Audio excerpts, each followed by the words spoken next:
Ok, donc le cours, avant de commencer, on va le dédier pour l'élévation de l'âme de mon très cher grand-père Eliezer ben Rivka et de Avram Ter Nathan ben Moshe, Olivier ben Ani, Shlomo ben Mélanie.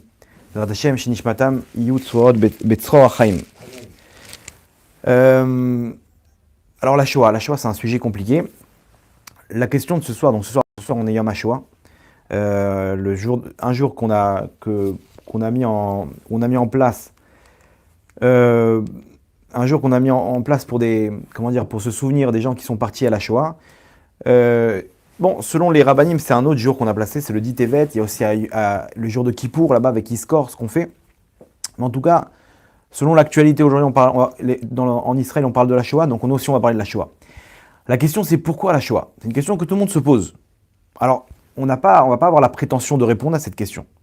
Pourquoi? Parce que on peut pas rentrer dans les comptes d'Hachem pour savoir pourquoi Hachem il a décidé de faire euh, un tel scénario. Ça, c'est sûr on n'est pas là pour répondre à cette question en rentrant dans les plans d'Hachem avec notre petit cerveau, d'essayer de comprendre ce que l'infini a voulu faire. C'est pas le but du cours, mais on peut du moins avoir quelques réflexions en analysant un peu pourquoi Hachem il aurait fait ça. Des réflexions, on va appeler ça des réflexions. Et en plus, on peut encore moins en parler quand on n'a pas vécu. C'est-à-dire de dire, oui, il y a eu comme ça, etc. De l'extérieur, c'est facile à dire. Mais ceux qui ont vécu de l'intérieur, ok, je pense pas qu'ils ont les mêmes réponses que ce qu'on pourrait nous avoir en ayant vécu ça de l'extérieur, ok, après coup. Donc, on va essayer d'avoir quelques réflexions sur cette question et d'essayer de répondre, pas nous, mais de ceux qui étaient là-bas, de voir qu'est-ce que eux ils ont dit, ils ont raconté, ils ont témoigné en sortant de là-bas de ce qu'ils ont compris de pourquoi Hachem a fait ce scénario de la Shoah. Ok. Ok, donc on est parti. Avant de commencer, euh, on va raconter une petite histoire. Le Rav Azriel Tober, à la Vachalom, il était lui-même à la Shoah. Il avait 6 ans à l'époque, il a vécu ça de la, comment dire, dans la peau d'un enfant de 6 ans. Et donc c'était un très grand rave, il est parti il y a 5-6 ans. Et lui il raconte que un jour, lui il habitait aux États-Unis pendant une période, et là-bas il avait un groupe d'étudiants. Un groupe d'étudiants qui voulaient apprendre le judaïsme, la Torah. Donc vraiment c'était des débutants.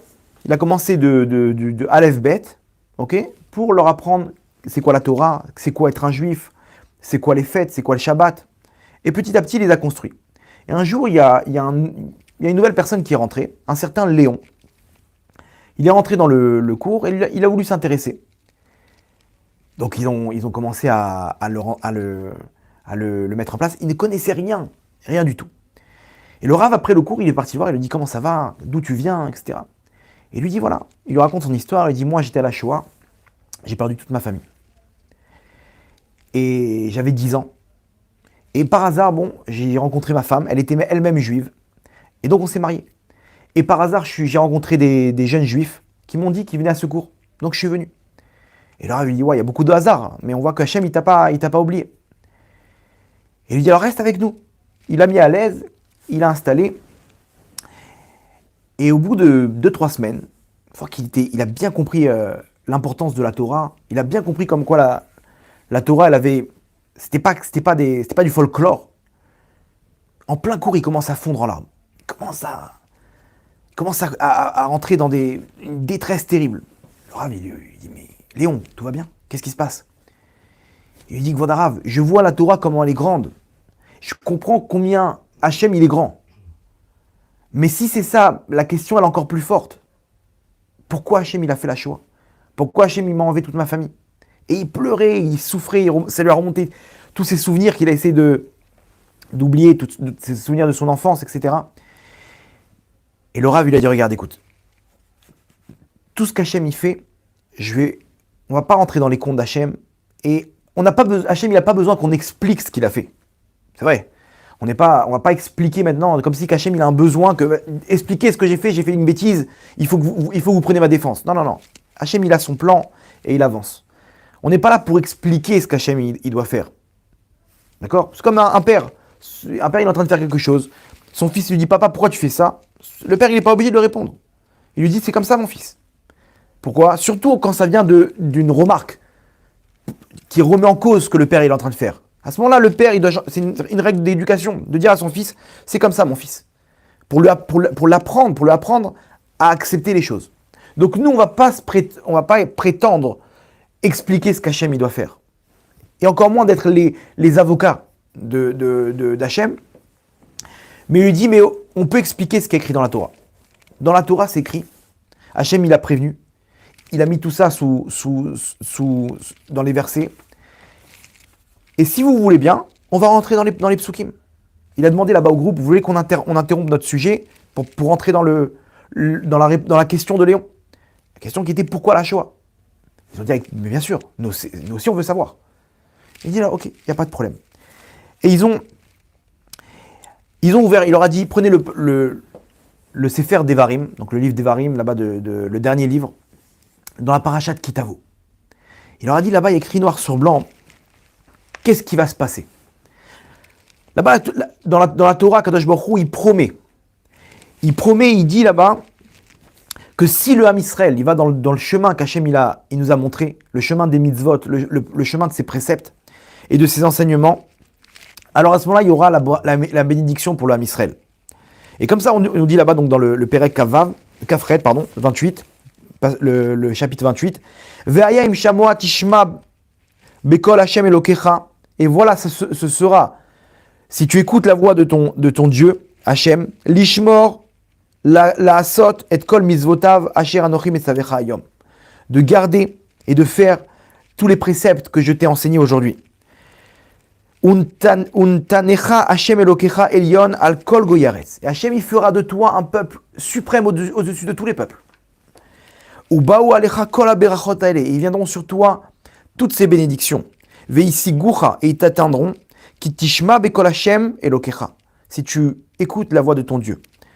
Et à ce moment-là, il y a une série de bénédictions. Baruch ata ba'ir, Baruch ata basade. Béni tu seras dans ton champ, béni tu seras dans ta ville.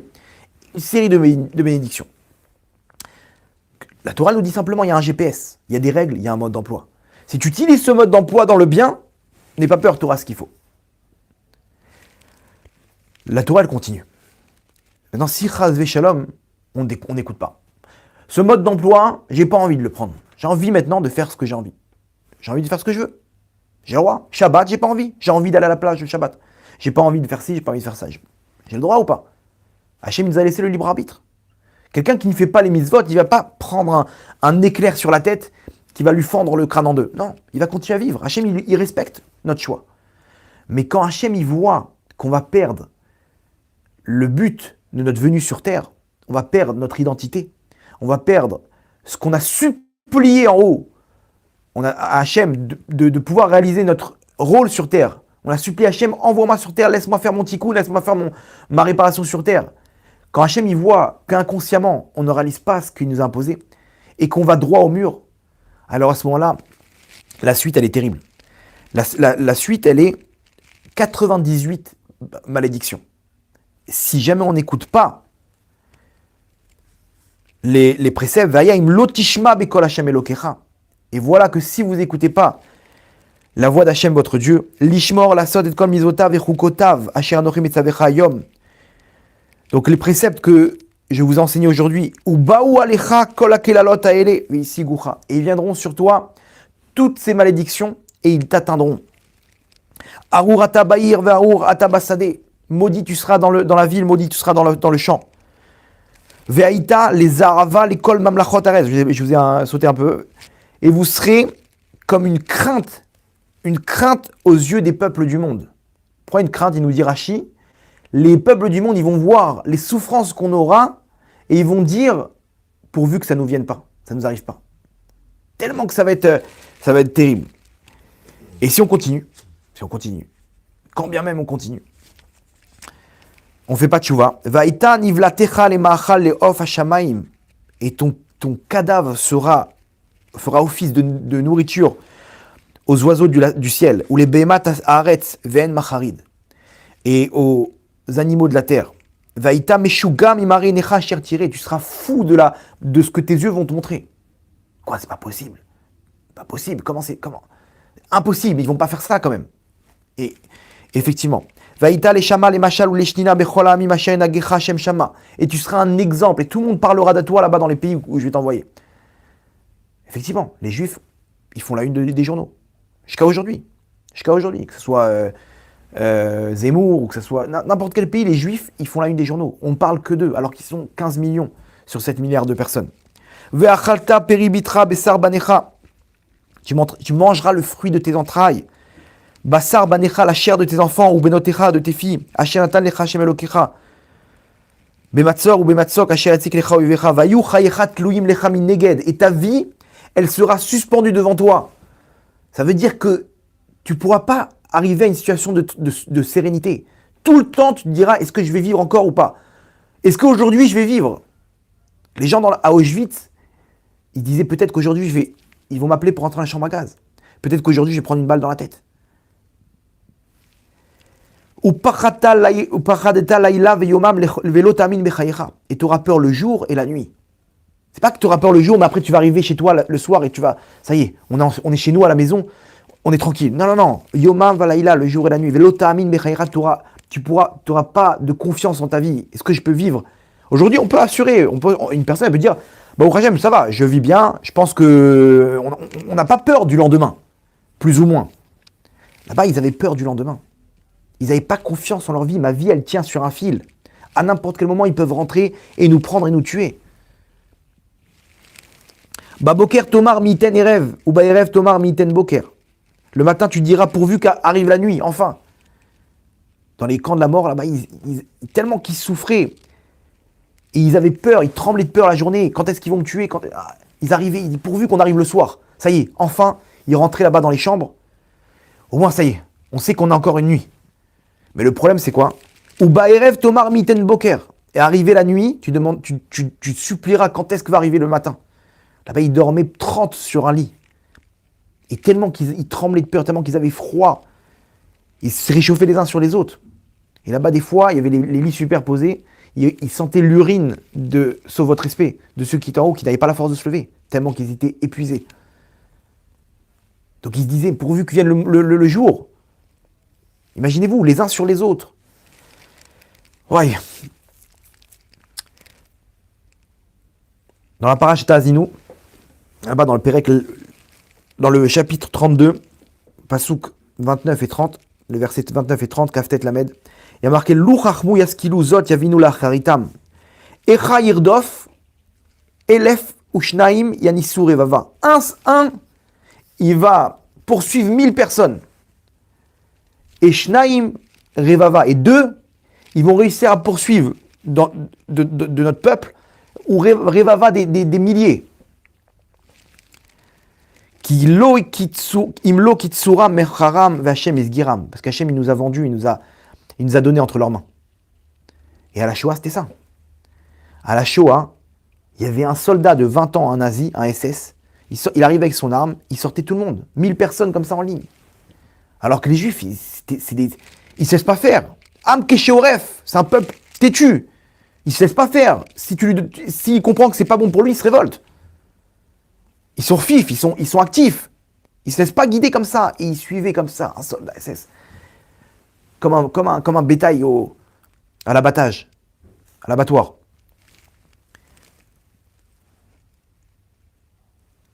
Impossible à comprendre. Si on lit ça dans la Torah, on se dit c'est pas possible. Les cadavres jetés par terre, il faisait des trous là-bas.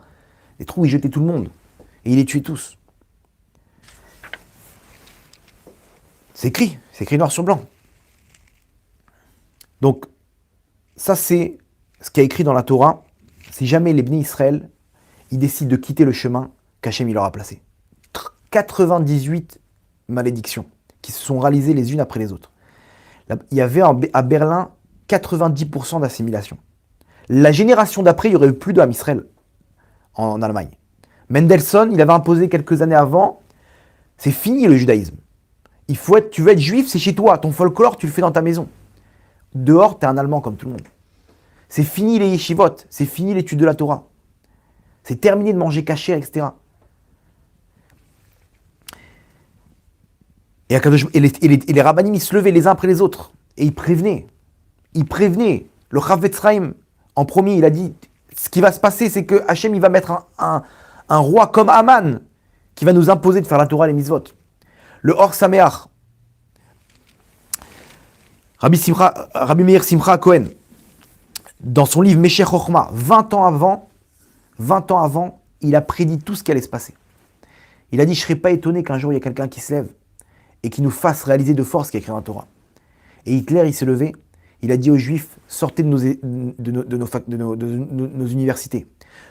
Allez dans vos ghettos, étudiez votre Torah. Mangez dans vos supermarchés. Il y avait écrit interdit aux Juifs et aux chiens.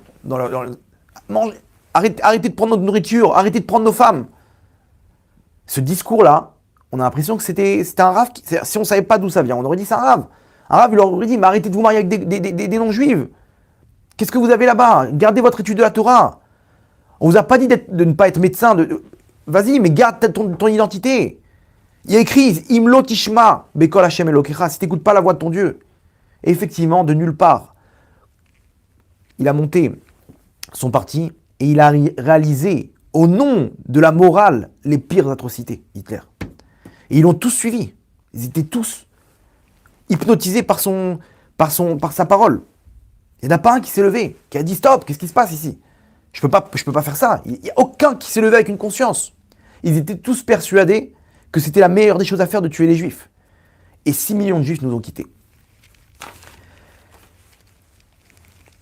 Ça, c'est l'histoire qu'il a racontée là-bas, le Rav Azriel Tauber. Léon, quand il a fini toutes ces explications, il a fondu en larmes. Il a dit, Rav, c'est pas possible. Promettez-moi que ce livre, il a été imprimé avant la Shoah. C'est impossible. Quand est-ce qu'il a été imprimé, ce livre? Il dit, la Torah, ça fait des millénaires. Ça fait plus de 3000 ans qu'elle a été donnée. Mais c'est pas possible, c'est écrit noir sur blanc. Tout ce qui est écrit dans les clalotes, c'est réalisé. Il y a un problème. Il lui a montré tous les psukim, tous les trucs. Et il a pleuré, mais cette fois-ci, pas d'incompréhension. Mais il a accepté que Hachem, il a réalisé juste ce qu'il avait prévenu. C'est quand même dur. Bien entendu, ce Léon, il a fait tchouva complet, de A à Z. Et il a accepté. Ça l'a tranquillisé d'apprendre ça. Ça, c'est l'histoire qui est écrite dans les versets. Donc, quand on pose la question pourquoi Hachem il a fait la Shoah, c'est écrit. C'est simple, il y a un mode d'emploi. Si on n'écoute pas ce qu'il y a dans le mode d'emploi, il y a écrit noir sur blanc ce qui doit se passer. La question, elle est de savoir pourquoi cette génération-là? Attends, il y a plein de générations où ils n'ont pas écouté la voix d'Hachem. Quand Hachem il a détruit le premier temple, là-bas on nous décrit ce qui s'est passé. C'était terrible. Pourquoi Hachem il a paralysé maintenant le plan? Il y a un plan, tu me dis que tu n'écoutes pas le mode d'emploi, voilà ce qui va arriver. Mais il y a plein de générations où ils n'ont pas écouté le mode d'emploi. Et encore mieux que ça, d'où Hachem? C'est quoi cette cruauté? Pourquoi tout ça? Pourquoi de partir de la sorte? C'est une question qui est dure, ça. Hachem, il est miséricordieux? Non? Ok, j'ai compris, il y a un plan. Mais pourquoi tu as fait un plan aussi dur que ça, Hachem? Et surtout, pourquoi cette génération? Qu'est-ce qu'elle a fait de plus? Même aujourd'hui, on va aux États-Unis, il y a je sais pas combien, il y a 60-70% d'assimilés. Aux États-Unis, il y a 60-70% assimilés. Avec les réformistes, ils ont fait un massacre. Ils sont tous assimilés presque. Tous les réformistes, ils sont assimilés. Quoi là-bas? Alors ça veut dire quoi? Ils vont s'attendre à une Shoah là-bas aux États-Unis, chas v'shalom. Même en France, on voit ça. Combien de notre famille, ils sont mariés avec des goïms. C'est que chacun, il a 2 ou 3 dans sa famille. Voire plus. Pourquoi cette génération? Donc ça, c'est la première partie du cours. La première partie du cours, c'est l'explication selon Anagat HaMishpat. Anagat HaMishpat, c'est, comme le Ramchal décrit, Akadosh Baruch Hu dirige le monde sur 2 grandes lignes. Anagat HaMishpat et Anagat HaYichud. C'est quoi ces deux comportements qu'Hachem il a avec le monde? Anagat HaMishpat, c'est Srar Veonesh. C'est un comportement de justice. Ça veut dire, tu as fait une mitzvah, tu as fait quelque chose de bien, tu reçois un salaire. Tu as fait quelque chose de mauvais, une punition. Ça, c'est un Agatha Mishpat. Il y a des règles qui sont écrites dans la Torah. Ces règles-là, elles sont respectées, voilà ce qui se passe. Elles ne sont pas respectées, voilà ce qui se passe. C'est ce qu'on appelle un Agatha Mishpat. Tout ce qu'on a décrit maintenant, c'est selon la Agatha Mishpat. Si tu ne fais pas ça, alors, Imlo Tishma Bekol Hashem Elokera, si tu n'écoutes pas la voix d'Hachem, voilà ce qui va se passer. Ok? La question est, ok, mais pourquoi la Agatha Mishpat, elle n'a pas été respectée sur d'autres générations?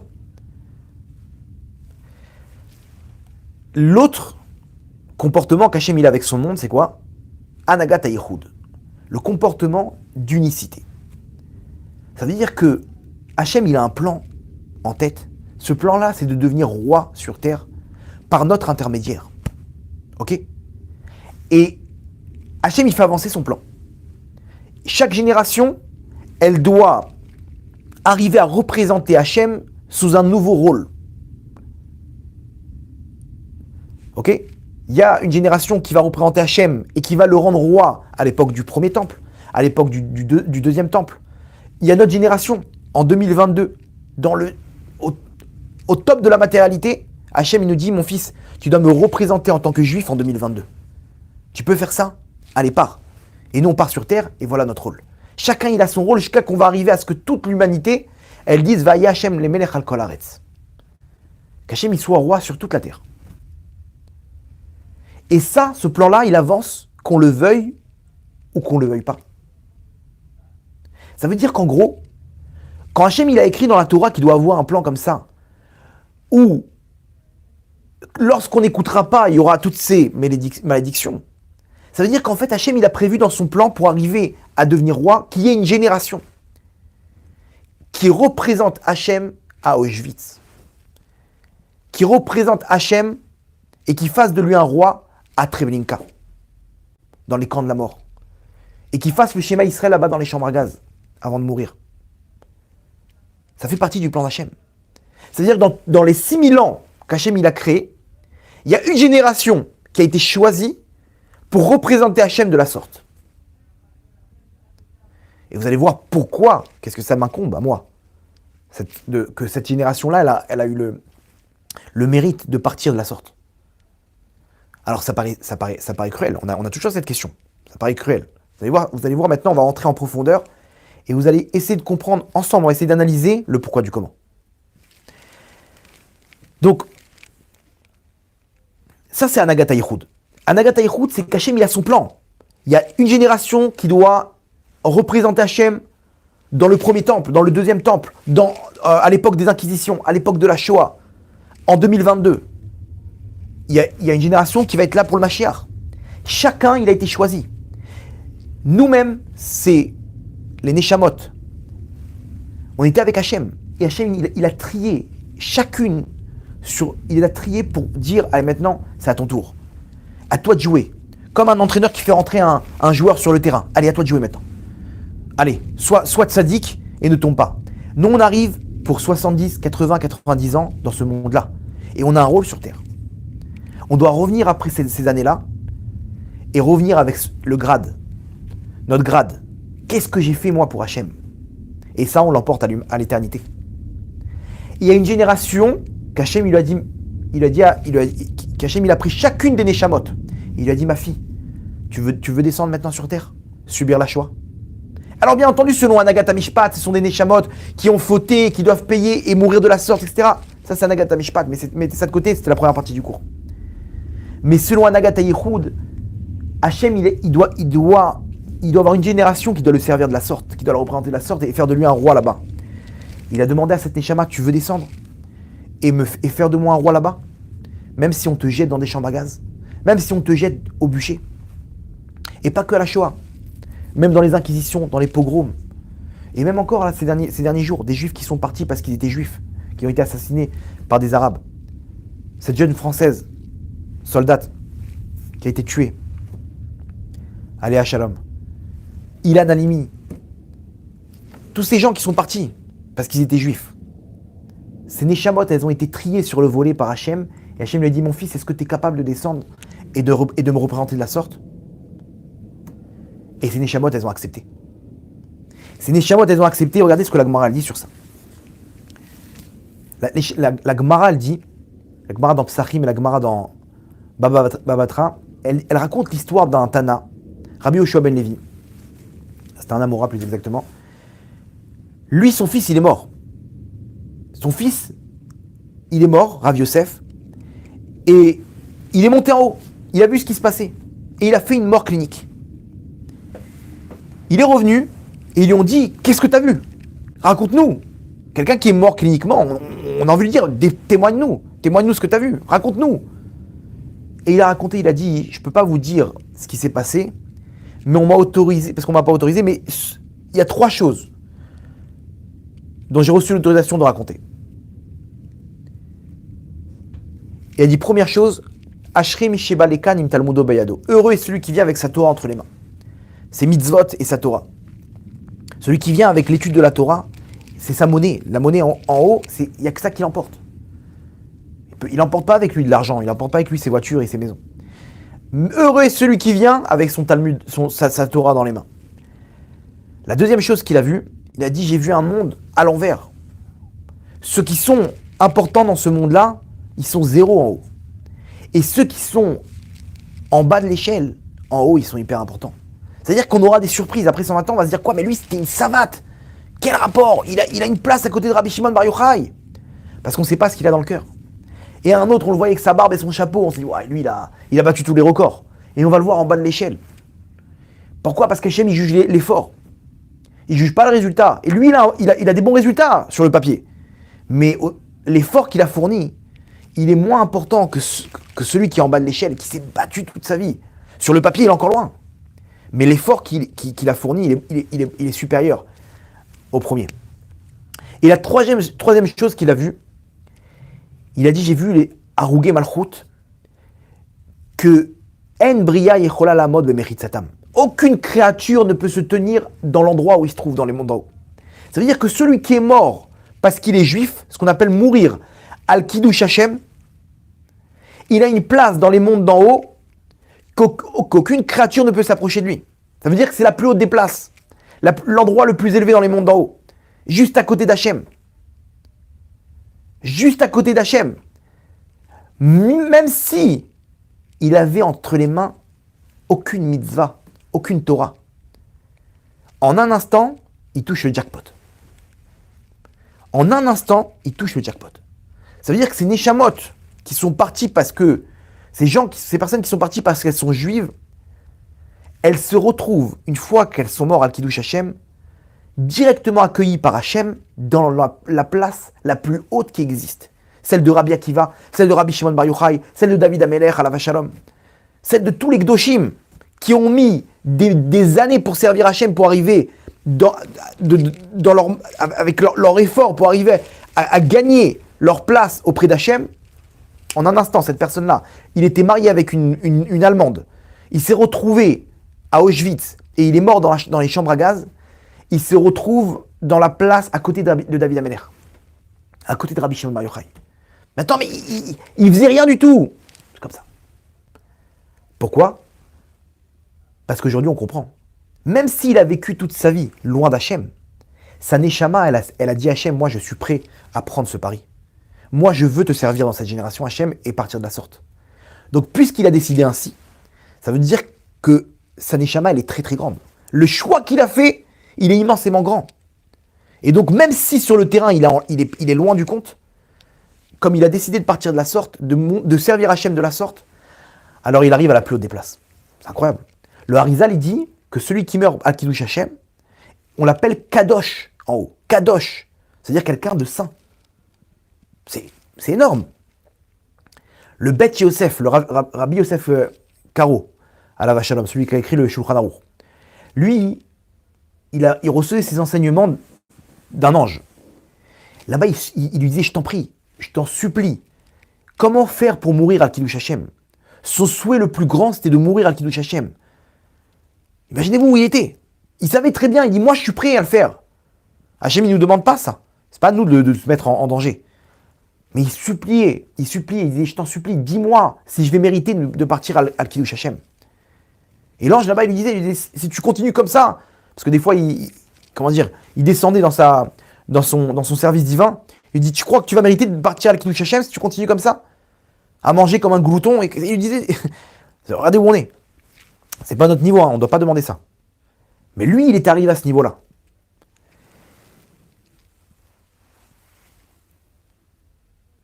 Maintenant, on a toujours la question, quoi, mais c'est cruel quand même. Quoi, Hachem, il te dit, si tu es prêt à mourir de la sorte, alors je te donnerai la plus haute des places. Quoi, c'est quoi? Il manque quelque chose. Il nous manque un détail pour arranger l'histoire. C'est pas possible qu'Hachem, il dit, c'est une Torah de vie qu'on a. C'est pas une Torah où on veut qu'une personne, elle part de ce monde-là dans des souffrances atroces. Ça n'existe pas, ça. Un père, il peut pas faire ça à ses enfants. Un père, il peut pas dire à son fils, si tu souffres, alors je te donnerai des bonbons. Je vous l'ai fait grossier, mais il manque quelque chose. Et là, accrochez-vous. Ne tombe pas de la chaise, Shmuel. Le Tashbet, il ramène au nom de Maran Mirotenbourg. Ce chidouche-là, quand j'ai entendu ça, j'ai dansé de joie. J'ai dansé de joie. Ce chidouche, c'est quelque chose qui va nous remettre tout en place. Le Tashbet, il dit au nom de son maître Maran Mirotenbourg. Ok? Donc dans le livre, dans le Siman Taf Ted Vav, 415. Ok? Il amène au nom de Maran Mirotenbourg. Écoutez bien. Chez Mishemet al Kiddush Hashem, lo margish tsahar klal. Celui qui meurt parce qu'il est juif ne ressent aucune souffrance. Je répète. Il ramène au nom de son maître. Son maître, il lui a dit, écoute bien, sache une chose, personne n'est au courant de ça. Celui qui meurt parce qu'il est juif, qui meurt al Kiddush Hashem, ne ressent aucune douleur. Et il ramène là-bas Maran Mirotenbourg. Il dit, j'ai vu des juifs mourir sur le bûcher et il n'y a pas un son qui sortait de leur bouche. J'ai vu des goïms mourir sur le bûcher et ils poussaient des cris qu'on entendait jusqu'à l'autre bout de la ville. Il dit, c'est la preuve que la Neshama, Hachem, il vient la chercher avant qu'elle souffre. Et aujourd'hui, on a des témoignages de ça. Des gens qui meurent, qui sont morts cliniquement, ils décrient eux-mêmes, qui voient leur corps par terre en train d'agoniser. Et il est là, il voit son corps spirituel, et il est là en train de dire aux gens, mais ne pleurez pas, ne vous en faites pas, tout va bien. Vous entendez ça? Vous entendez ce ridouche? Ceux qui sont morts pendant l'Inquisition, parce qu'ils étaient juifs, ceux qui sont morts à la Shoah, dans les chambres à gaz, leur corps, il était en train de griffer les murs là-bas, pour sortir des chambres à gaz tellement qu'ils étouffaient. Mais leur neshama, elle n'était pas dans le corps, ils n'avaient aucune souffrance.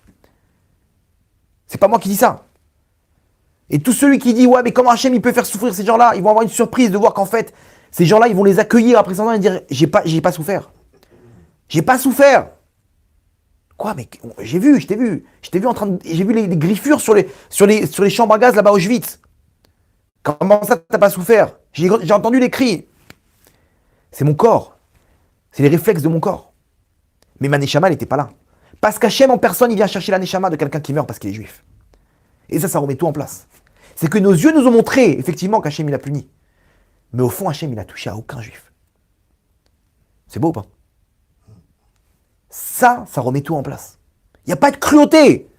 Nos yeux, ils nous montrent que c'est cruel, mais il faut avoir la émouna que Akol les Tova. Que tout ce qu'Hachem il fait, il ne fait que pour le bien.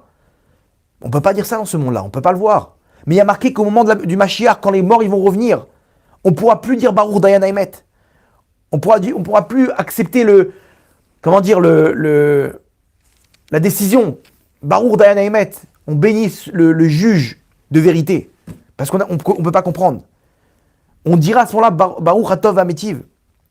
On dira qu'Hachem, il fait tout pour le bien. Mais comment tu peux dire ça sur un mort? Parce que je vais les voir, les morts. Je vais les voir, les gens de la Shoah.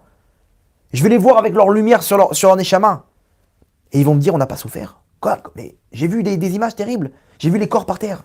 Non, rien du tout. Oui, ils sont passés par le froid, ils étaient là-bas. Ils ont souffert, ça c'est clair. Ça a réparé les choses. Comme nous, on souffre des problèmes de parnassa, des problèmes... Ça n'a rien à voir, mais ils ont réparé leur neshama. Ils sont passés par cette souffrance-là. Ils ont servi Hachem dans ces conditions-là. C'était ça leur but, de servir Hachem dans ces conditions. De manger une matzah à Auschwitz, d'allumer des bougies de Hanouka là-bas dans des pommes de terre. C'était ça leur rôle, c'est eux qui ont choisi, mais ils n'ont pas souffert. C'est écrit noir sur blanc. Tashbet, Siman Taf Tet Vav. Au nom de Maran Mirotenbourg. Un juif qui meurt parce qu'il est juif, qui meurt al Kiddush Hashem, ne ressent aucune souffrance. Donc maintenant, venez, on pose carte sur table. Ce monde-là, c'est 6000 ans. Ok? On va tous y passer? On va tous y passer. On va tous être là, Triat Hametim, à la résurrection des morts. Ouais. Et là, on va comparer. On va comparer qu'est-ce que moi j'ai fait pour représenter Hachem en 2022. Qu'est-ce que lui, il a fait au Beth Amikdash. Et d'un coup, on va voir une personne arriver. Moi, j'étais à Auschwitz. Maintenant, entre nous, ce sera derrière nous toute cette vie. Parce que c'était un passage dans les 6000 ans. C'est un passage de 70, 80, 90 ans. Voire moins. Et lui, il va arriver et il va dire voilà ce que je suis devenu. C'est comme l'Avdil. Hein. C'est comme des personnes qui sont en mariage. Et lui, il dit qu'est-ce que tu as fait toi dans ta vie? Qu'est-ce que tu fais? Moi, je suis chirurgien. Et toi? Moi, je suis garagiste. Avec tout le respect qu'on a pour le... Mais d'un coup, le chirurgien, il va pas voir la souffrance qu'il a eue. Il a passé 12 ans d'études. Il dormait pas. Il étudiait dans les bibliothèques, et les machins, et les trucs. Il a pas eu de vie pendant 12 ans. 12 ans d'études, il a pas eu de vie, il a pas eu de vacances, il a rien du tout. Mais tout ça, c'est derrière lui. Une femme qui a son bébé dans les mains. Ok? Est-ce que vous croyez qu'elle se rappelle de l'accouchement? C'est la femme la plus heureuse du monde. D'un coup, toutes les souffrances, elles disparaissent. Quand le Mashiach, il va arriver avec la résurrection des morts, Bekarov, Bezrat Hashem. On va tous se retrouver. Mais cette génération-là, ceux qui sont morts à Kiddush Hashem, ils seront loin devant nous. Et on va plus se rappeler des souffrances, ça sera derrière nous tout ça. Mais eux, ils seront là, ils seront au niveau le plus élevé qu'il y a de toutes les générations. Pourquoi? Parce qu'ils ont choisi de servir Hashem dans ces conditions-là. Ok? Ça, c'est le Yichud Hashem. Anagat Yichud Hashem, c'est loin de t'es méchant, tu reçois, t'es gentil, t'es récompensé. Il y a beaucoup plus que ça d'ailleurs. Akadosh Baruch Hu, il a son plan. Et il avance coûte que coûte. Qu'on le veuille ou qu'on le veuille pas, Hashem il avance pour être roi. Soit tu fais partie du film, soit tu prends un rôle, soit tu reviens, c'est pas grave. T'es pas prêt, on va te remettre dans une autre génération. Mais c'est comme ça que ça marche. Ça c'est Anagat Yichud. Hashem il sera roi. Même si nos yeux nous montrent que c'est pas possible. Regarde dans quelle génération on vit. Regarde les gens où ils sont. N'aie pas peur. N'aie pas peur pour la suite. Hashem il sait ce qu'il fait. Tout est en place. Et maintenant, nous, on ne peut pas venir expliquer les contes d'Hachem, parce qu'on est trop petits. On ne peut pas venir, nous, maintenant, comme un gosse, et essayer de comprendre pourquoi le père, il m'amène chez le dentiste. C'est comme ça. C'est comme ça. Mais Hachem, il amène le monde vers sa royauté.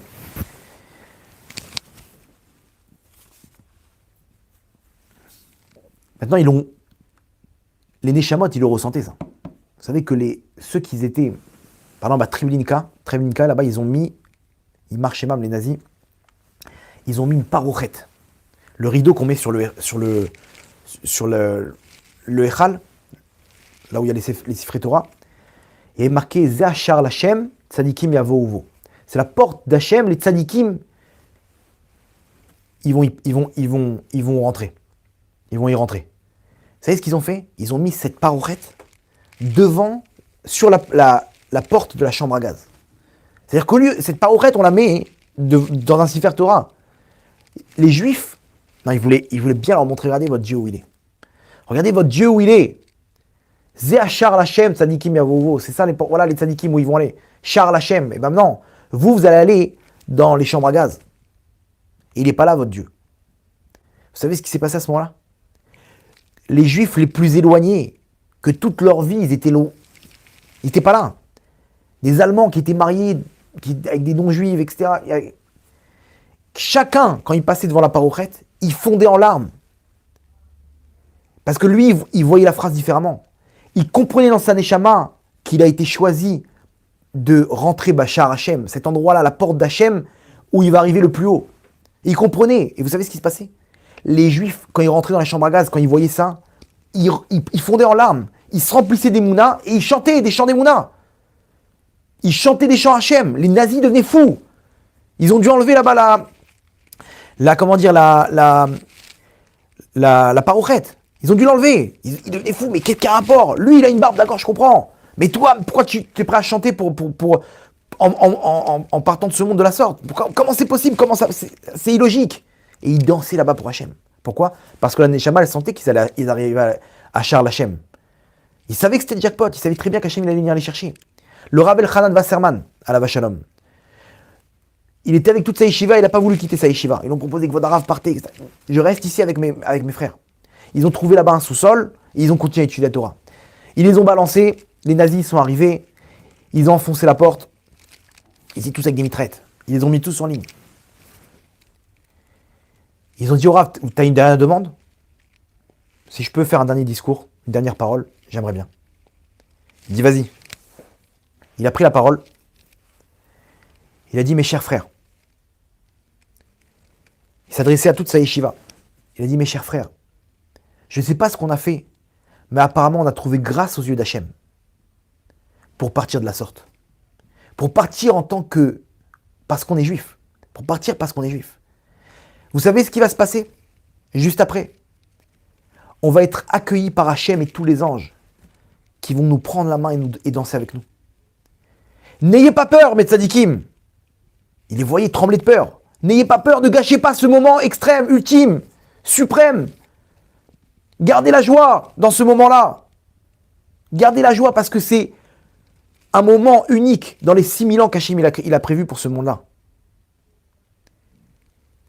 Ils ont commencé à reprendre le sourire et il a commencé à chanter Mitzvah Gedola Liot Besimra Liot Besim. Ils ont commencé à chanter, à danser. Ils se sont regardés, ils ont dit mais c'est pas possible. Ils se fichent de nous. Ils sont en train de danser alors qu'ils vont mourir. Et là-bas ils ont mitraillé tout le monde. Ils sont tous morts. Ils sont tous morts en dansant et en chantant Hachem, plein de joie. D'après vous, c'était quoi la suite? La suite, c'est qu'ils ont continué à chanter, mais sauf que là-bas, il y avait Hachem avec eux, et tous les anges qui chantaient et dansaient. Mais comment ils ont eu la force? Comment ils ont la force de chanter à Hachem? Au moment où tu as envie de dire, mais pourquoi tu fais ça, Hachem? Toute notre vie, on s'est occupé de ta Torah. C'est ça la Torah, et c'est ça son salaire. Non, ils ont senti dans leur neshama. Et c'est ça ce qu'il leur a dit à ses élèves. Apparemment, on a trouvé grâce aux yeux d'Hachem pour partir ainsi. Et ils sont où? Quel mérite! Ça, c'est le message, le grand message de ces juifs qui sont partis à Kiddush Hashem. Ils sont partis parce qu'ils sont juifs. Ils ont atteint le plus haut niveau. Et un juif, en un instant, toute sa vie, il a transformé en un instant en quelque chose d'éternel. Parce qu'on a dit, il va se retrouver maintenant à l'éternité auprès d'Hachem. Donc lui, sur le papier, il était loin d'arriver à l'éternité. Il aurait dû revenir et réparer en Gilgulim. Mais quand il part à Kiddush Hashem, parce qu'il est juif, en un instant, il transforme toute sa vie, 30 ans, 40 ans, 50 ans, 60 ans, il la transforme en quelque chose d'éternel. Vous vous rendez compte? Ça, malgré qu'il n'a rien fait. Un juif qui était là-bas marié avec une Goya, il est arrivé là-bas, il a pris une balle dans la tête par un nazi, en un instant, il transforme ses 60 ans de vie, il les transforme en éternel. Donc, ça c'est les réflexions qu'on pourrait avoir, entre guillemets, les réflexions qu'on pourrait avoir sur la Shoah. Maintenant, moi, en 2022, espérer mourir, comment je peux éterniser ma vie? Comment je peux la rendre éternelle? Eux, ils ont gagné, mais t'es marrant, mais moi, ça m'apporte quoi maintenant en 2022? Qu'est-ce que je peux faire avec ça? D'aller à Gaza et de mourir comme ça, c'est très bien qu'on on n'a pas le niveau, et en plus, Hachem, il ne demande pas ça de nous. Si quelqu'un il fait ça, il va rendre des comptes pour ça. Alors, qu'est-ce qu'on doit faire? Qu'est-ce que ça va nous apporter, ça, ce message? Ça vient nous apporter une chose.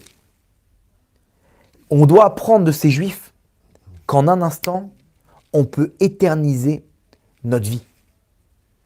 En un instant, on peut prendre de notre vie cet instant-là, ok? On peut l'éterniser. C'est ça le grand message qu'on apprend d'eux.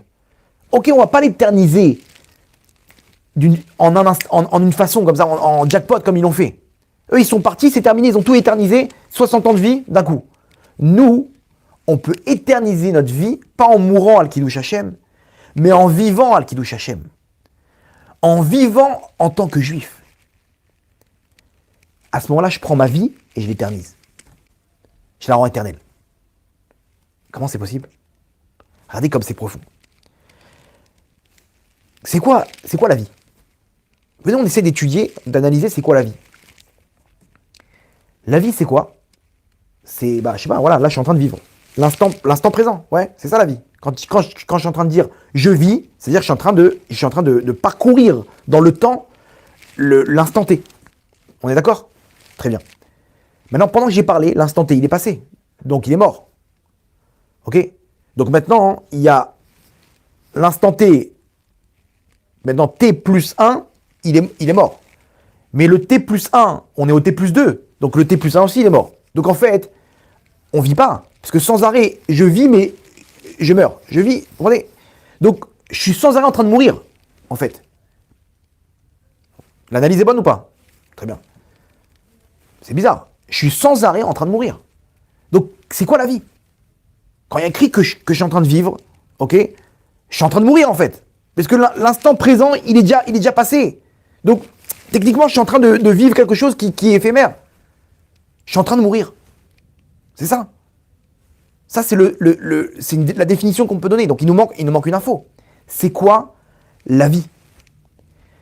Et la Torah, elle nous dit. Regardez ce qui est écrit. Regardez ce qui est écrit dans la parashat Nitzavim. Nitzavim, là-bas, le Perek Lamed, Pasuk Tetvav. Hachem, il nous dit comme ça. Re'e anochi, re'e natati lefanecha, ayom et achaim ve'et atov ve'et amavet ve'et ara. Voici, regarde, voici que je t'ai donné. Devant toi, aujourd'hui, et achaim, la vie. Et Hachem, il nous donne la définition, c'est quoi la vie? C'est quoi? Et atov, le bien. Ve'et amavet, c'est quoi la mort? Ve'et ara, le mal. Hachem, il te dit, je t'ai donné le libre arbitre, mon fils. Je t'ai mis dans ce monde-là, tu peux me représenter, tu peux faire ton rôle sur terre. Ok. C'est quoi le choix? Hachem ne te dit pas, maintenant, je t'ai mis le choix devant toi entre le bien et le mal. Non. Hachem, il traduit ça bizarrement. Je t'ai mis devant toi la vie et la mort. Quoi? Si je choisis de faire tes mitzvot, je vis. Si je choisis de ne pas faire tes mitzvot, je meurs. C'est ça. C'est ça. Hachem, il nous dit, le bien et le mal, le bien c'est la vie, le mal c'est la mort. À quoi ça ressemble? Ce monde-là qu'Hachem il a créé, c'est une grande entreprise. C'est une grande entreprise. Dans ce monde-là, je peux choisir d'obtenir les meilleurs postes. Je peux même être responsable, je peux même être un des représentants de cette entreprise. Un des patrons de l'entreprise. C'est bien, on est d'accord? Je suis un gérant d'entreprise, j'ai un salaire incroyable. Je peux monter dans l'échelle de l'entreprise. Mais il y a un autre choix, c'est d'être choutaf, d'être associé à cette entreprise. Ce monde-là, Hachem nous dit, mon fils, tu peux être associé. Asher bara Elohim, la asot. Hachem il dit, ce monde que j'ai créé, la asot pour le faire. Si tu veux, tu peux t'associer à moi. Comment je m'associe à toi? Avec les mitzvot. Et achaim ve'et amavet. De faire le bien et le mal, c'est à toi de choisir. Ou tu reçois un salaire à l'éternité, si tu es associé avec moi. Ok, parce que tu vas recevoir tous les dividendes de l'entreprise, si on est toi et moi. Sinon, tu reçois ton petit salaire. Tu choisis mavet. Mavet, c'est quoi? On va te donner une femme, on va te donner des enfants, on va te donner de quoi manger, mais ta vie, elle n'a aucune signification. Ta vie, elle n'a aucune signification. Pourquoi? Parce que tu n'es qu'un employé. Tu viens et tu repars. Par contre, tu peux être un associé. Et toi et moi, on partage les dividendes. Comment je peux? Choisis la vie. Le bien, les mitzvot, c'est la vie. Pourquoi? Parce que quand je décide de faire une mitzvah, l'instant T, il n'est pas mort. J'ai décidé de l'éterniser. Hachem, il te dit, quand tu choisis entre le bien et le mal, tu ne choisis pas entre le bien et le mal. Quand tu fais le bien dans ce monde-là, tu vis. Pourquoi? Parce que faire le bien, faire les mitzvot, c'est éterniser l'instant présent. Donc en fait, cet instant-là, je l'ai mis de côté pour l'éternité. Je l'ai rentré dans ma neshama pour vivre avec à l'éternité et pour manger les fruits à l'éternité. Si j'ai fait le mal, j'ai pas fait une mitzvah ou j'ai fait une avéra, j'ai pas fait du mal. J'ai choisi la mort parce que cet instant-là que tu as fait, il t'a servi à rien. Quelqu'un qui décide de ne pas faire Shabbat, Hachem il te dit, mon tzaddik, c'est dommage pour toi. Pendant 24 heures, tu aurais pu faire 24 heures de vie à l'éternité. Mais toi, tu as décidé de passer ce temps-là à rien faire. Donc ces 24 heures, ils sont passés. Ça y est, c'est terminé. Tu les as perdus à l'éternité, ces 24 heures. Vous vous rendez compte la définition? Mais ça change toute notre... C'est-à-dire que, en fait, ceux qui sont partis là-bas, qui Kiddush Hashem, ils sont partis parce qu'ils sont juifs. En un instant, ils ont éternisé les 70 ans de vie qu'ils ont eu. Ok? Mais moi, maintenant, je peux vivre al Kiddush Hashem, je peux éterniser chaque instant. Là, on est en train de faire on est en train de parler de Torah. Chaque seconde qui passe, on l'éternise. Vous comprenez? Ça veut dire qu'un juif qui vit avec Hashem, il est en train d'éterniser chaque minute de sa vie. Chaque instant présent, il est en train de la prendre pour l'éternité. Qu'est-ce qu'on amène après 120 ans? On n'amène pas d'argent. On amène, les gens, ils sont en train de courir derrière où investir. Qu'est-ce que je vais faire de ma vie? Mais c'est du bluff. Rien, tu vas rien emmener avec toi. Par contre, quand tu fais une mitzvah, le Rav Raikin disait, quand je mange mon pain, je mange un pain. Quand je le partage, je l'éternise, ce pain. Je l'ai mangé, je vais, à ce votre respect, je vais... Le mec, il va aller aux toilettes, ça y est, c'est plus rien, c'est derrière nous. Il a bien mangé, le lendemain, c'est derrière lui. T'as rien fait. Par contre, quand t'as partagé, t'as donné, t'as fait quelque chose. T'as fait une des mitzvot. Et même quand tu manges pour être fort, pour servir Hachem, tu dors pour être en forme, pour servir Hachem. Tous ces 24 heures-là, elles sont éternelles. Les gens, ils n'ont aucune notion de ce qui va se passer après. C'est pour ça qu'on nous dit que vaut mieux aller à un enterrement que d'aller à un mariage. Si j'ai le choix entre un enterrement et un mariage, Rabbi Shalom, vaut mieux aller à l'enterrement. Pourquoi? Parce que l'enterrement, il va me faire prendre conscience que je vais terminer là-bas. Et je vais peut-être me dire, mais attends, mais il faut que je mette des choses de côté. Il faut que j'investisse pour l'éternité. Donc ces gens-là, ils sont partis. Al Kiddush Hashem, ils ont éternisé leur vie pour nous apprendre que nous aussi, toi aussi, fais pas de bêtises. Ok, tu n'auras pas le jackpot, mais éternise ta vie. Rends chaque instant de ta vie éternelle. Commence à faire des mitzvot. Commence à faire Shabbat. Commence à éterniser quelque chose. Est-ce qu'une personne, ça doit être l'entreprise de sa vie. Qu'est-ce que je fais moi dans ma vie? Qu'est-ce que je fais dans ma vie pour pouvoir faire d'Hachem un roi, pour représenter Hachem en 2022? Je dois éterniser chaque instant de ma vie. Et c'est ça le message. C'est pour ça qu'Hachem, il a fait tout ça, pour nous apprendre à nous derrière, de dire, waouh, eux, ils ont eu tout ça, mais moi maintenant, quand j'arrive après, et je dois voir ces gens-là qui sont partis, oui, déjà, je dois prendre en compte le fait que de ne pas faire les mitzvot, selon la Nagata Mishpat, c'est terrible pour moi. Je dois rendre des comptes. Mais surtout, selon la Nagata Yichud, Hachem nous dit, mes enfants, cette vie-là, elle est précieuse. Ne perds pas une seconde, ne perds pas un instant. 5 minutes de Torah par jour, à la fin de l'année, ça fait une journée. Plus d'une journée. Une journée de Torah, 5 minutes par jour, c'est quoi? C'est 5 minutes éternelles. 5 minutes éternelles qui te donnent l'éternité. Tu éternises ta vie. Est-ce qu'on est en train de le faire? Il y en a qui sont encore loin du compte. Il y en a qui n'ont même pas commencé à prendre sur eux 1 ou 2 mitzvot. Mais on doit être des hommes d'affaires. On doit investir. Alors ok, doucement. Mais on doit investir, on doit se battre pour réussir. Vivre al Kiddush Hashem. C'est quoi vivre al Kiddush Hashem? Éterniser ma vie à chaque instant. Il y en a qui sont morts al Kiddush Hashem. Ils ont terminé, ils ont éternisé toute leur vie. Mais nous, on doit vivre al Kiddush Hashem. Et on doit éterniser chaque instant qui passe. De la meilleure des manières. Et même si tout ce que je fais, c'est une préparation à une mitzvah, toute cette préparation-là, elle compte comme une mitzvah. Ce temps-là, il est éternisé. Quand je vais dormir 7, 8 heures pour être en forme, pour servir Hachem le lendemain, avec cette pensée-là, ces 8 heures de sommeil, elles sont éternelles. Je l'emporte avec moi après 120 ans. Vous vous rendez compte? Ça, c'est l'esprit qu'on doit avoir à travers ce qui s'est passé à la Shoah. C'est ça ce que je dois appliquer aujourd'hui en 2022. En même temps, c'est ce qu'on dit. Quand on dit « Shinishmato tietzrura betzror hachaim » que sa neshama, elle soit inscrite betzror hachaim dans le cycle de la vie. Le cycle, entre guillemets. C'est une traduction bizarre, mais c'est-à-dire quoi? Que sa neshama, elle soit inscrite dans la vie. Tzror hachaim, c'est quoi? C'est le cycle de la vie, mais il est mort. Il est mort, on dit que sa neshama, elle soit vivante. Mais tzror hachaim. Maintenant, on comprend pourquoi. On espère, on prie, tout ce qu'on fait après, c'est pour que la neshama, elle soit vivante. Comment vivante? À l'éternité. C'est qu'un passage, ce monde-là. Ça, c'est l'histoire et le message de la Shoah. Ok, il nous reste un peu de temps pour entrer dans une histoire. Ce même Rav Azriel Tauber, il racontait son histoire. On a parlé de lui avec Léon, vous vous rappelez au début du cours. Ce même Rav Azriel Tauber, il racontait une histoire. Son histoire de la Shoah. Il a dit, je vais vous raconter c'est quoi vivre à Kiddush Hashem. Il disait, moi j'avais 6 ans, mais j'avais la tête de quelqu'un de 25 ans. Il disait, mon père et ma mère, au moment où ils ont compris que leur jour était compté, ils ont fui. Pendant 4 ans, ils passaient de ville en ville, de pays en pays. Hongrie, Budapest, machin, Tchécoslovaquie. Ils ont fait plusieurs pays pour fuir les nazis. Et il disait, ma mère, elle s'est pas arrêtée d'amener des enfants au monde. Elle continuait. On était 4 petits. Moi, j'étais le plus grand. J'avais 6 ans. Et ma femme, elle était enceinte. Et ma mère, elle était enceinte du 5e. Elle était au 8e mois. Et on s'est fait attraper un jour par les nazis.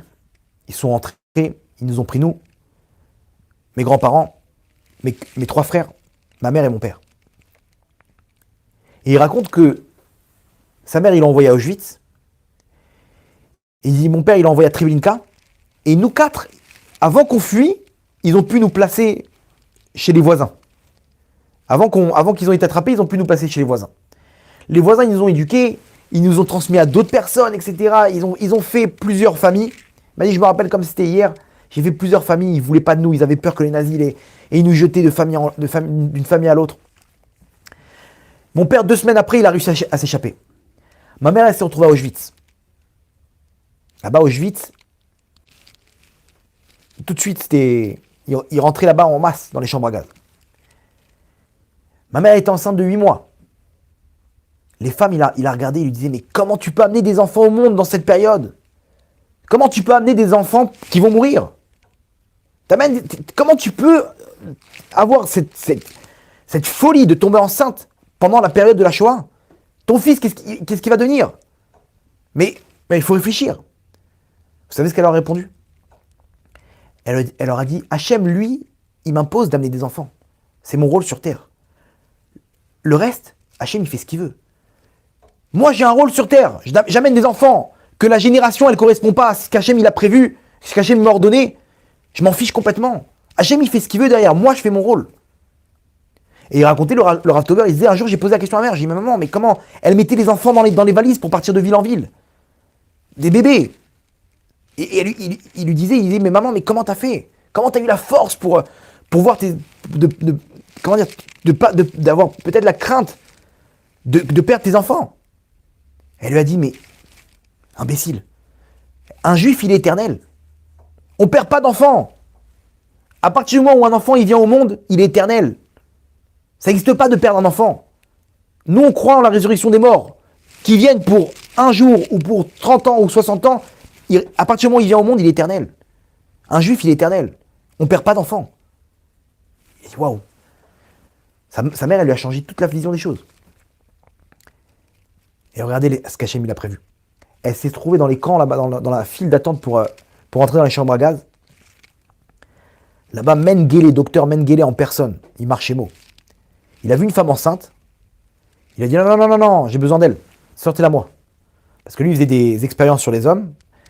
Et lui, il était sur des expériences sur les femmes enceintes. Il essaie de trouver un produit qui va faire accoucher la femme tout de suite.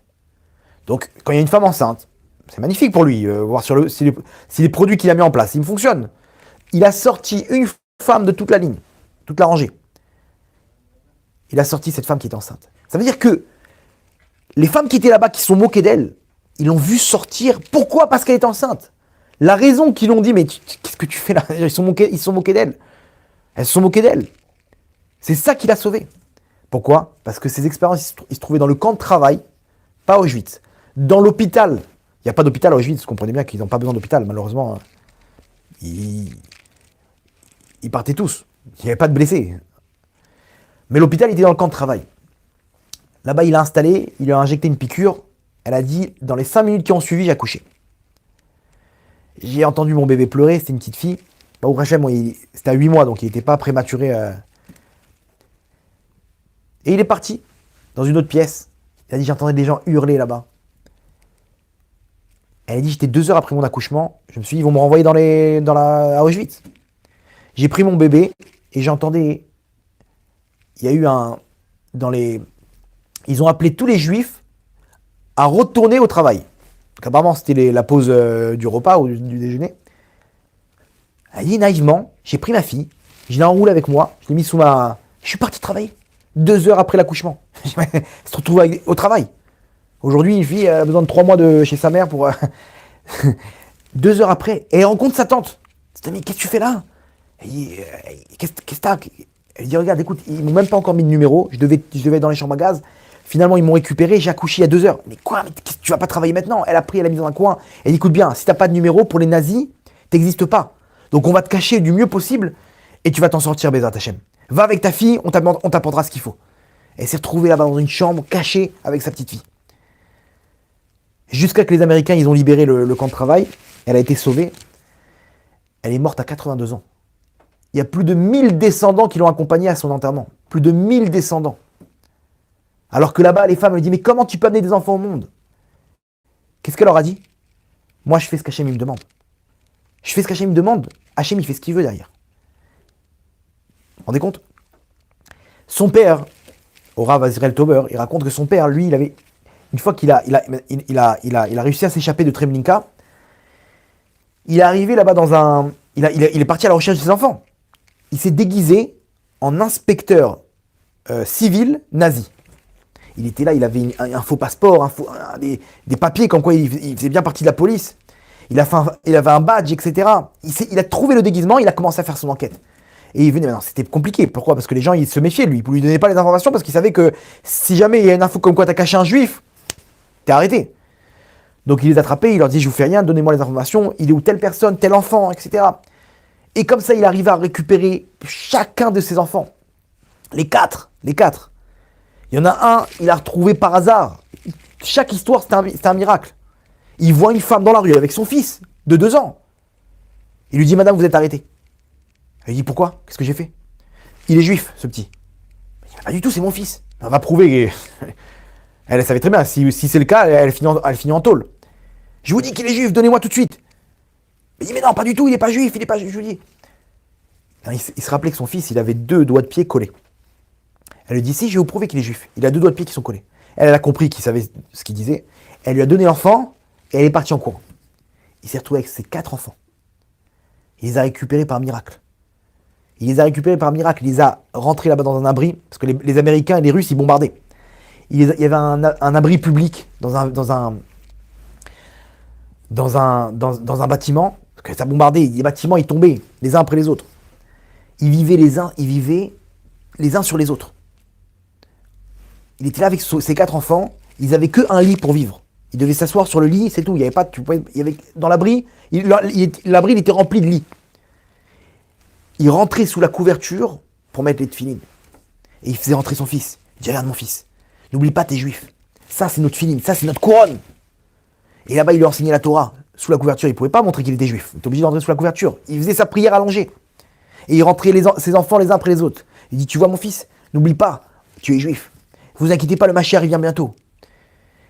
Il racontait le Rav Tauber, il disait, mon père me disait tout le temps, le Mashiach, il viendra bientôt, le Mashiach viendra bientôt. Moi, je demandais une seule chose. Je demandais du pain. Je demandais un lit pour moi. Je demandais à revoir ma maman. Je dis, papa, quand il y aura le Mashiach, je pourrai revoir ma maman. Je pourrai avoir du pain et un lit. Mon père me disait, mais bien sûr. Regardez, sa tête, elle était où? Du pain, un lit et sa maman. Et nous, on demande le Mashiach, pourquoi? Ah, il y en a marre, j'arrive plus j'ai plus d'argent, j'ai plus de parnassa, pourvu qu'il vienne le Mashiach.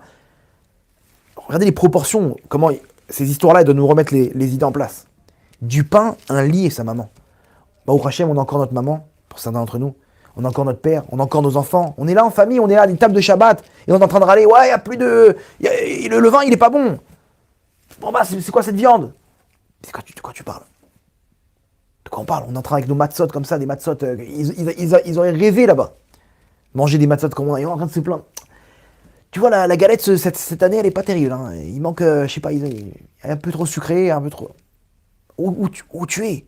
Où on est? Vraiment, cette histoire-là doit nous donner des forces. Elle doit nous remettre dans les proportions. Il racontait que les odeurs, elles devenaient tellement nauséabondes, ça devenait tellement terrible, qu'il a dû fuir dans un bâtiment pour mettre les tefilines en cachette. Tu ne peux plus prier, quand ça sent mauvais, c'est impossible. Et tous les jours, il trouvait une excuse pour mettre les tefilines. Et un jour, il a mis les tefilines, le bâtiment, il a explosé. Avant d'entrer dans le bâtiment, il a pris la déflagration, il a été éjecté à 15 mètres. Il a dit, j'ai vu mon père par terre, allongé, sans réaction. Je suis arrivé en pleurant, je dis, papa! Son père, il a repris connaissance, il savait, il a dit, mon fils, j'ai plus de force, ça y est, je vais partir. Il dit, je t'en supplie, promets-moi que tu resteras un juif. Promets-moi que tu réaliseras ces mitzvot. Regarde ce que j'ai fait pour aller mettre les tefilines. Il dit, papa, je te promets. Il dit, écoute-moi bien, ta mère, peut-être que tu la reverras jamais. Moi, je vais partir maintenant, mais tu vas t'occuper de tes frères. Il avait 6 ans. Tu vas t'occuper de tes frères et tu vas faire des juifs. D'accord, mon sadique? D'accord, papa, t'inquiète pas. Mais papa, dis-moi, tu vas revenir. Il dit, non, mais t'inquiète pas, le Mashiach viendra bientôt. Finalement, il n'est pas mort, son père. Il avait 30 ans, et regardez les paroles qu'il dit à un enfant de 6 ans. Mon fils reste juif, occupe-toi de tes frères. Les frères de 2 ans, 3 ans, 4 ans. Et il n'est pas mort. Il avait 30 ans, il est mort à 85 ans, son père. Des milliers de descendants qui l'ont accompagné. Des milliers. Et il disait, j'ai vu mon père comme ça à 30 ans, ce message-là, il m'a accompagné toute ma vie. De voir comment... Mais il n'y a pas, je serai un juif. Je serai un juif, je vivrai Al-Kiddush Hashem. Ces gens-là, ils ont vécu Al-Kiddush Hashem. Ils ne sont pas morts à la Shoah. Il y en a qui sont morts à la Shoah, ils ont éternisé leur vie. Ils ont éternisé toute leur vie en un instant. Il y en a qui ne sont pas morts à la Shoah, mais lui, le message qu'il a retenu du fait qu'il n'est pas mort de son père, c'est de vivre Al-Kiddush Hashem. Chaque instant, il est précieux. J'ai vu mon père comment il se battait pour encore un petit peu de tefilot, encore un petit peu de tefilin, de teilim, d'étudier la Torah. Et nous, on est là, en 2022, on est complètement à côté de nos pompes. Encore une mitzvah. Pourquoi on n'a pas ce moteur-là? Pourquoi on n'arrive pas à réveiller ça? On est dans ce monde matériel, on est avec notre petite Sahara. Ouais, encore une femme, encore une voiture, encore... On est loin d'éterniser notre vie. Au moins, est-ce que t'as quelques mitzvot au moins?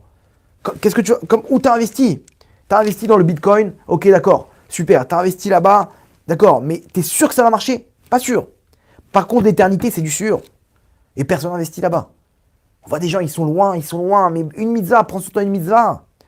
Un petit truc, au moins fais de ça, viens avec quelque chose en haut. Une seule mitzvah, ça peut donner l'éternité. Une seule mitzvah. Oui.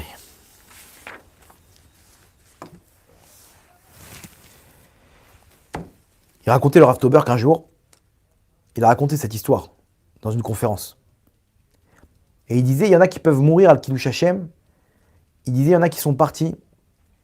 Et il racontait l'histoire de la parouchette que son père, il a vue à Treblinka. Il a dit, j'ai fait ma conférence. Et il y a une personne qui est venue me voir, âgée.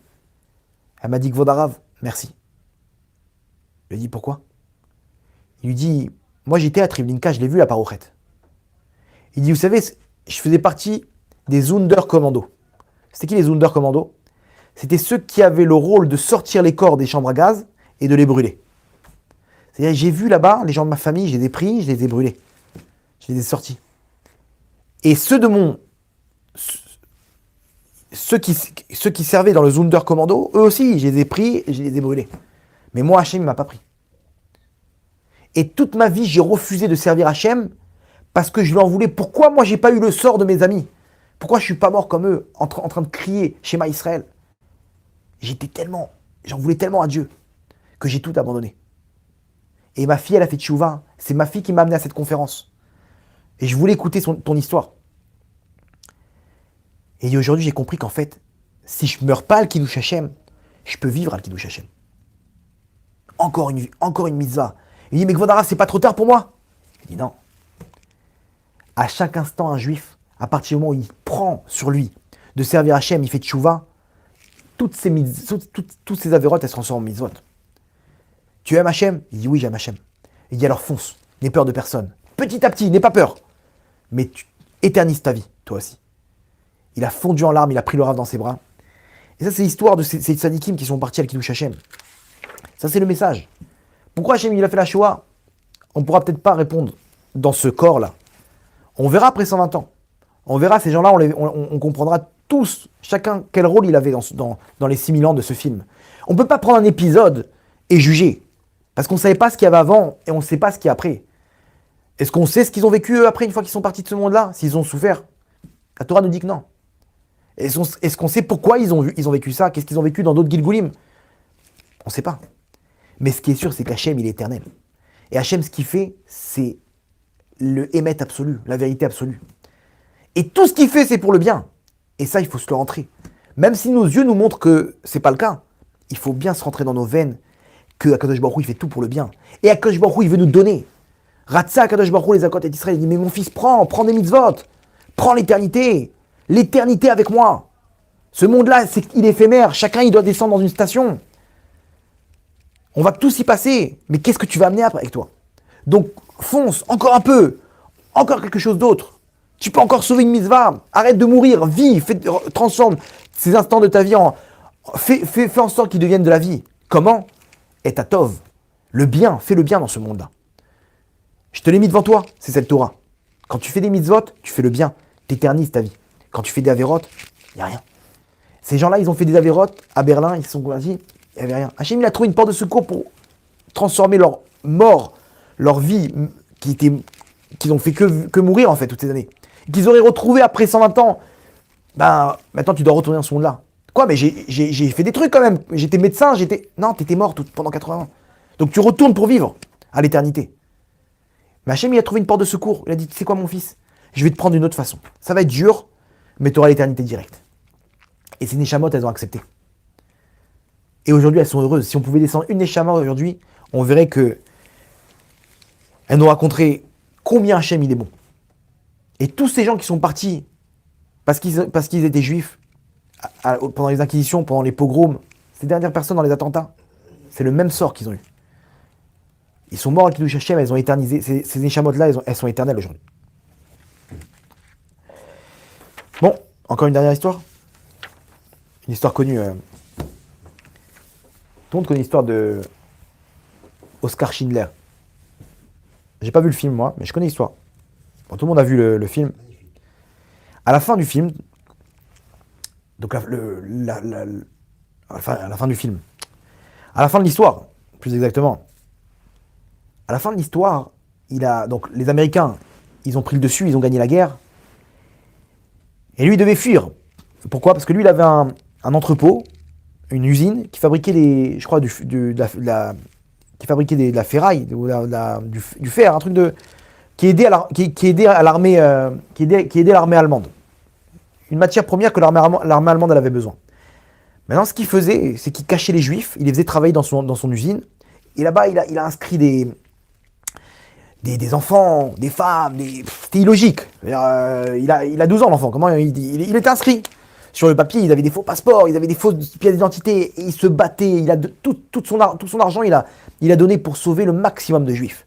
Il travaillait au début, il travaillait avec les SS, et il a compris, il a une bonne conscience de se dire, mais c'est pas possible, je peux pas faire ça, je peux pas tuer des innocents. Qu'est-ce qu'ils ont fait ces enfants? Et là, il a complètement tourné, et il a sauvé 1200 personnes. 1200 personnes. Une fois que les Américains ils ont gagné la guerre, il devait partir, parce que lui, officiellement, c'est un SS de l'armée allemande. Il travaille pour l'armée allemande, donc ils vont l'attraper, ils vont le mettre en prison. Qui va prouver ce que j'ai fait?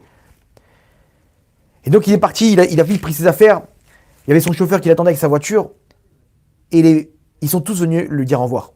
Tous les juifs qu'il a sauvés, ils ont présenté un cadeau, une lettre, où ils ont tous témoigné qu'il les a sauvés. Parce que demain, s'il se fait attraper, il dit voilà, moi j'étais avec eux officiellement, mais officieusement j'ai sauvé tous ces juifs. C'est ça. Raconte ça à qui tu veux, mais pas à nous. Voilà la preuve. Tous les témoignages avec les noms et prénoms, trouvez-les, ces gens-là, ils vont vous témoigner ce que... Et un autre cadeau, une bague en fer, en plomb. Et là, il prend la bague, il la tourne à gauche, à droite, il voit qu'il ne comprend pas. Il y a une gravure, une phrase comme ça gravée, mais il ne comprend pas. Et il y en a qui s'adresse à lui, il lui dit, ce qui est écrit, c'est Kol hamatzil nefesh misraël, keilu matzil olam mulo. Celui qui sauve une vie, c'est comme si il a sauvé un monde entier. Il dit voilà ce que tu as fait. T'as pas sauvé une vie, tu as sauvé 1200 vies. T'as sauvé 1200 mondes. Il a pris la bague et il a commencé à pleurer. Il lui a dit mais pourquoi tu pleures? Il leur a dit mais j'aurais pu en sauver d'autres. Il se retourne vers sa voiture, il dit mais cette voiture là, et si je l'avais vendue, j'aurais pu sauver encore 10 juifs. Et il commence à fondre en larmes. Il dit mais non, mais t'as fait ce qu'il faut. Regarde-nous. Demain on va amener des enfants, c'est pas que 1200, c'est un monde entier. Mais regarde ce que t'as fait. Il dit non, il avait une barrette en fer, en or. Il dit ça, si je l'avais vendu, à quoi ça me sert maintenant? Si je l'avais vendu, j'aurais pu sauver encore 2 juifs. Et il commence à pleurer jusqu'à qu'ils sont tous venus le prendre dans ses bras. Ça, c'est l'histoire d'Oskar Schindler. Aujourd'hui, combien ils sont? Des centaines de milliers. Sur 1200 personnes, aujourd'hui, c'est des centaines de milliers de personnes qu'il a sauvées. Kilo Etzil Olam Umlo. Il a sauvé un monde entier. Toutes ces mitzvot, c'est sur son compte. Ce qu'ils ont fait, ces gens-là, c'est sur son compte. Maintenant, qu'est-ce qu'on apprend de cette histoire? Par rapport à ce qu'on vient d'expliquer. Lui, il avait une chose en tête, Schindler. Encore un juif. J'aurais pu sauver encore un juif. Cette voiture, elle me sert à rien. C'est de la ferraille. J'aurais pu sauver encore 10 juifs. Non, mais t'es pas content, t'as 1200 juifs, là. Non, ça aussi, deux Neshamot en plus, 2 juifs. Regardez cette tête, elle était où? Nous, on doit faire pareil. On doit être là, on dire, mais j'aurais pu encore étudier encore 5 minutes. J'aurais pu encore faire une mitzvah. J'aurais pu encore éterniser mon monde. C'est ça ce qu'ils nous apprennent, ces gens qui sont partis à la Shoah. Hiratson, qu'Hachem, il puisse nous donner à réaliser notre rôle sur terre, d'éterniser notre vie, chaque instant de notre vie, de faire de lui un roi, d'arriver après 120 ans en disant Hachem, moi aussi j'ai fait de toi un roi. Hachem, il dit viens à côté de moi mon fils. Qu'Hachem, il envoie le Mashiach, Bezrat Hachem, pour qu'on puisse voir tous ces gens revenir et danser ensemble avec Hachem et de se réjouir de sa délivrance. Berachamim, Gmurim, Baruch Adonai Leolam. Amen ve Amen. Chazak u'Baruch.